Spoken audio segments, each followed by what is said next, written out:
Assalamualaikum warahmatullahi wabarakatuh. Waalaikumsalam. Bismillahirrahmanirrahim. Wa bihi nasta'in ala umurid dunya waddin.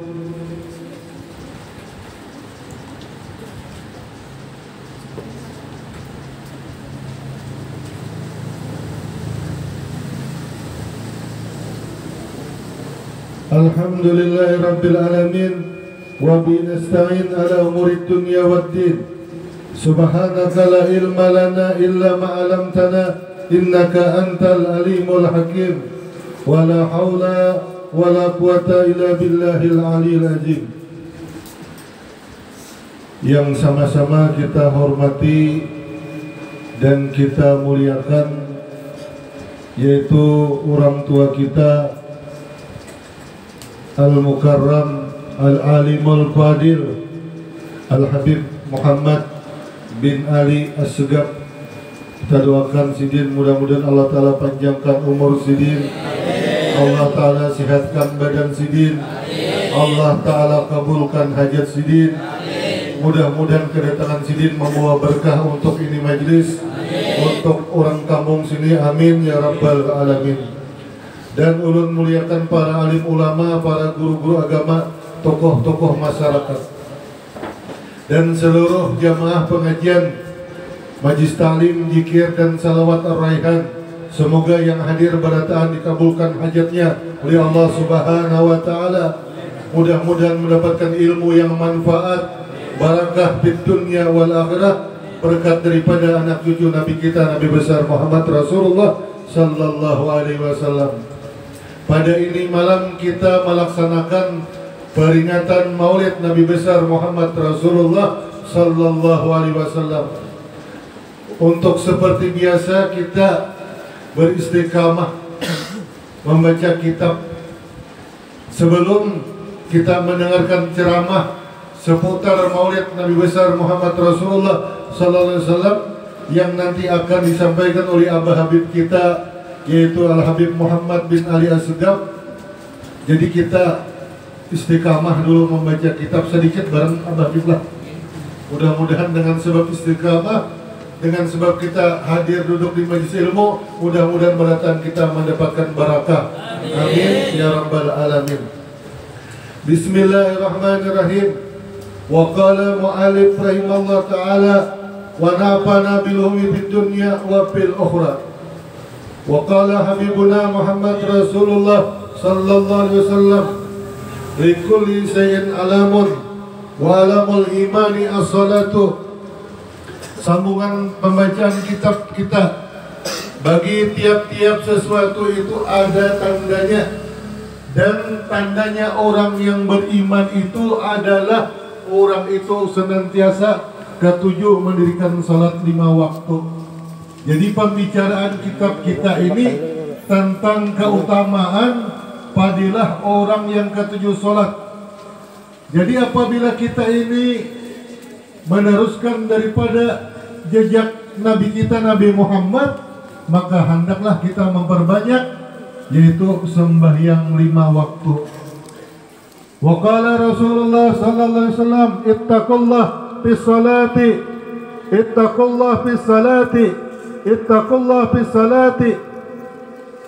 Rasulullah sallallahu alaihi wasallam bersabda, takutlah kalian semua daripada umatku kepada Allah Subhanahu wa ta'ala fis salati, di dalam mengerjakan sembahyang.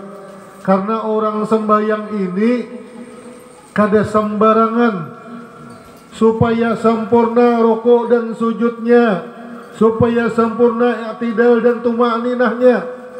Jadi janganlah kita itu sembahyang seperti sembahyangnya orang maling. Mah guru je maling bisa gak sembahyang? Bisa ya. Artinya apa? Di dalam sembahyang orang itu mencuri.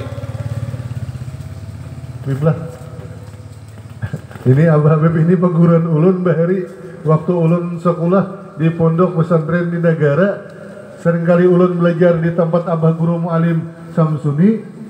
Sidin ini seringkali mengisi ceramah di sana. Rasanya kalau hanya ulun ini membaca kitab di hadapan Sidin, rasanya luput benar. kada beadab. Jadi ulun minta maaf Abah Lifah. Kalau bina ada tersalah, minta maaf benar. Cuma ini meneruskan pengajian dari Abah juga. Ya mudah-mudahan ada keberkahannya. Jadi ulun mengharapkan keberkahan aja. Mudah-mudahan kita yang hadir barakah barataan. Jadi jira Allah Ta'ala, jira Rasulullah, kita itu disuruh takut kepada Allah Subhanahu Wa Ta'ala. Kenapa? Karena orang yang paling takut dengan Allah Subhanahu Wa Ta'ala, innama yashallahu min ibadihi al-ulama. Orang yang paling takut kepada Allah Subhanahu Wa Ta'ala itu adalah kebanyakannya daripada alim ulama.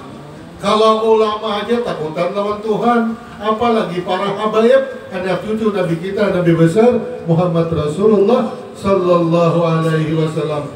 Hendaklah kalian takut kepada Allah Subhanahu Wa Ta'ala di dalam sembahyang.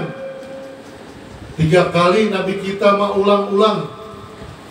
Kenapa? Karena umat di akhir zaman ini banyak benar yang wani terang-terangan meninggalkan sholat. Napang bahasa sembahyangan maluasi lubang buritnya. Orang nang sembahyang aja kada tentu masuk surga. Orang nang sembahyang kada tentu jadinya masuk surga. Apalagi ikam nang kada sembahyang itu pasti masuk neraka. Allahumma shalli ala Muhammad. Jadi Nabi itu mewasiatakan lawan kita. Kenapa? Karena Nabi itu tahu di akhir zaman ini banyak sekali orang yang meninggalkan sholat, banyak sekali orang yang meninggalkan daripada berjamaah, banyak sekali orang tidak mau duduk hadir di majlis ilmu.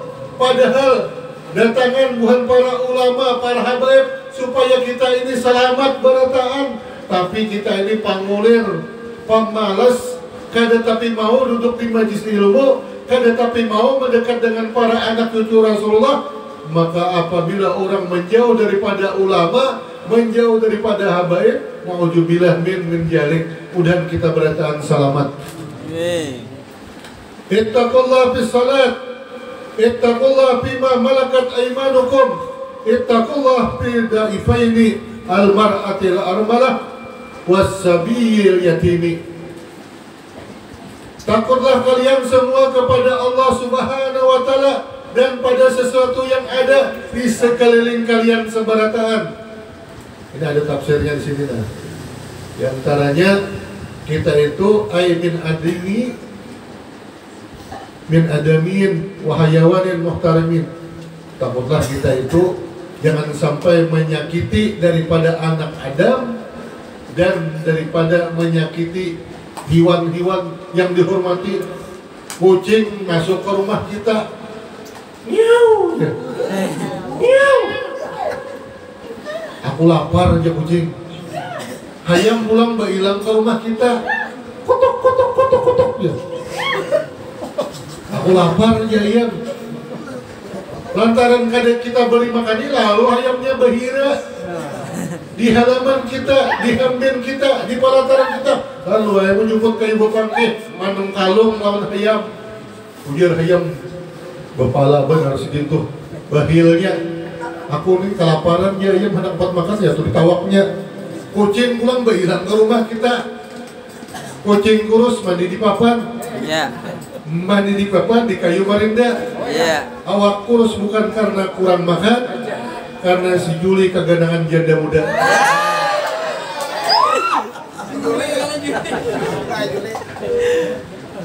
Kucing hilang silaturahim, kucing haja di Nabi diberi makani, apalagi manusia, apalagi nang hilang habaib, apalagi nang hilang tuan guru.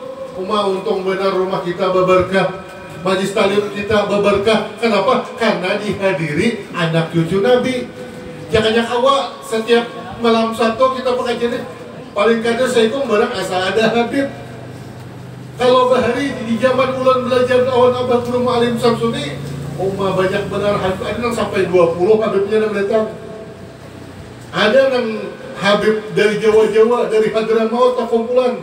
Amun abah Habib ini, amun sidin datang, abah guru Ma'alim itu paling sidin 15 kali ceramah, ampih taqabbalallahu minkum ya sidin. Kenapa? Ini anak cucu Nabi Muhammad yang paling abdal, yang menguraikan daripada ilmunya, baginda Nabi besar Muhammad Rasulullah Sallallahu Alaihi Wasallam. Jadi ulang dibatuntung hadis ini ulang hampir lagi baca. Jadi kita itu disuruh takutan banyak-banyak, takut lawan Allah. Kenapa? Karena apabila orang wani lawan Allah Subhanahu Wa Taala, orang itu wani lawan Allah, maka pasti orang itu wani lawan Rasulullah. Apabila orang wani lawan Rasulullah, otomatis kena meninggalkan apa-apa yang diajarkan oleh Rasulullah. Bahkan orang itu berani menginting-intingkan syariat Nabi kita, Nabi besar Muhammad Rasulullah Sallallahu Alaihi Wasallam. Nauzubillah min dzalik. Ittaqullah bidaifa ini, takutlah kalian, ujar Rasulullah, daripada dua yang berat. Al-awalu yang pertama, al-mar'atul armalah, lawan perempuan yang armalah itu apa? Bujang kan? Ujanda. Nah, balu tadi. Balu itu ada dua macam. Ada nang beluang, ada nang beluas. Balu. Tapi Nabi Muhammad itu sidin katuju lawan nang janda-janda. Nabi Muhammad itu kalau ada orang-orang nang janda, nang tuha-tuha sidin ambil bini. Udah tahu sama Habib nih. Saya kira sidin memilih nang tanom sama Biblah. Nah, nang gadis di sidin. Saya kira sidin ini amun dicariakan di danau ini bisa kakor sama. Nabi kita Nabi Muhammad itu katuju, bahkan beliau bergelar bapaknya anak yatim dan bapaknya orang-orang nang janda. Ada pihak-pihak ini katuju juga lawan orang janda. Jadi ada kisah Biplay. Nang lelakiannya guru anom kayak guru Supiadi ini dah. Anom murahnya. Tapi nang babiniannya janda umur 65 tahun. Tapi walaupun bujur janda tapi sugih. Sarang burung banyak sidin baisi. Batu bala banyak sidin baisi. Pokoknya emas, intan, berlian. Nah, betantang di tangan nah. Lalu nang anom guru Supiadi tadi melamar lawan janda nang Tuhan tadi. Mengharapkan ini kan apabila kawin lawan janda otomatis sugih ya Allah. Bila janda mati, seorang mengambil hartanya ya. Oh, sekalinya kawin hari Minggu kawin, malam sanayan bulan madu, subuhnya sanayan pengumuman kaum dilanggar. Ujar kaum inna lillah wa inna ilaihi rajiun. Nah, ya guru Supiadi ini sugih sangkatan. Kenapa? Mati bebiniannya disangka orang. Kaum ini mau makan juga kada tahu lagi nang matinya siapa, nang laki kan nang bini kan. Bebe dipariksai sekalinya kada nang bini nang meninggal. Tapi nang laki. Kenapa? Waktunya malam pertama tak minum susu biwang. Susu nang kada luar nang umur 65 tahun habis tanggal dan bulannya pas keracunan. Oh, dikira orang sugih sekalinya pas mati dah akhirnya. Nah, itulah kisah janda nang tua ya Allah. Jadi hati-hati memilih bini janda nang tua kalau tidak keracunan. Allahumma shalli ala Muhammad. Terus supaya jangan mengantuk lah. Dan yang kedua, wasabiyul yatimi, anak yatim. Kenapa yuk jadi anak yatim ini kita disuruh kita takuti? Karena ujar Rasulullah, anak abul yatim. Aku ini ujar Rasulullah, bapaknya anak yatim. Makanya di saat hari Asyura, dikumpulkan anak yatim, disabui kepalanya, diberi duit, diberikan makanan, diberikan minuman, dibahagiakan. Kenapa? Karena orang yang membahagiakan anak yatim itu pada hakikatnya sama membahagiakan Nabi kita, Nabi besar Muhammad Rasulullah Sallallahu Alaihi Wasallam. Jangan European menjadi maulakan rumah anak yatim. Oh, sekalinya apa? Duit anak yatim dimakanin, duit anak yatim diambili. Anak yatimnya kadang-kadang diberi makan kada, yang penting seorang kanyang. Nah, ini hati-hati kayaknya. Bila orang ketujuh memakan harta anak yatim, kayaknya apabila mati dipajal oleh malaikat. Nah, oleh karena itu hendaklah kita mengasihi kepada yang janda-janda yang tua dan mengasihi kepada anak-anak yatim yang ada di sekitar rumah kita. Jadi bila ada anak yatim, barang saya beri duit 100 kan? Kadang kau 150, kadang kau 50, 20, kadang kau 20, 200, ya kalau ini anak yatim kenapa dikilingi?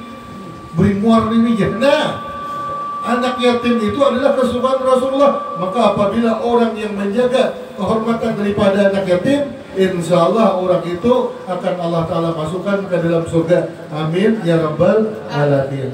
Nah, ulun sedikit ini aja membacakan kitab kita, karena kita malam ini kedatangan tamu guru mulia, yang mulia Al-Mukarram Abah Habib Muhammad bin Ali Asgaf. Kepada beliau kami persilahkan.